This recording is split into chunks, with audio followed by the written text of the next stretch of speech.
अगर अभी तक आपने हमारे चैनल को सब्सक्राइब नहीं किया तो इसे सब्सक्राइब कीजिएगा और साथ वाले बेल आइकन को ज़रूर प्रेस कीजिएगा ताकि जब भी लेटेस्ट वीडियो आए उसका नोटिफिकेशन आप तक पहुंच पाए।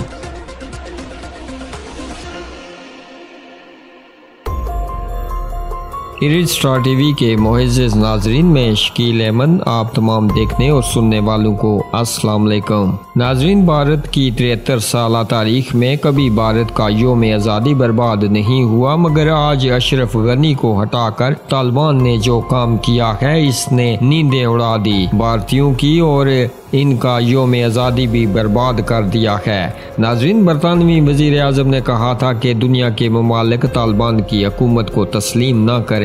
नाजरीन, ये लोग आज भी 90 की दाई में जी रहे हैं। दुनिया को बताओ 5000 अरब डॉलर टेक्नोलॉजी 50 ममालिक की फौज कैसे शिकस्त खा गई। मामूली हथियार वालों से है कोई जवाब? नाजरीन, चंद घंटों में अफगानिस्तान की रौनकें बहाल, लोग खुशी से काम कर रहे। अफगान तालिबान ने पूरी दुनिया को सरप्राइज दे दिया। एक गोली नहीं चली और काबुल समेत पूरा अफगानिस्तान फतेह। अफगान तालिबान का सड़कों पर ऐलान के किसी ने कोई चोरी करने की, किसी औरत से ज्यादती करने, लूटने, हालात खराब करने की कोशिश की तो सरेआम चौक में सजा देंगे। किसी गलत फहमी में ना रहे, कोई अफगान लोगों की प्रॉपर्टी को लूटेगा, किसी को नुकसान पहुंचाएगा। अमन होना चाहिए तो बस अमन होना चाहिए। नाज़रीन, 10 दिन पहले अशरफ गनी का दिया गया बयान, मैं पिछले अफगानी लीडरों की तरह भागूंगा नहीं, मैं अशरफ गनी हूँ और सबसे पहले नाजरीन गनी फरार हुआ।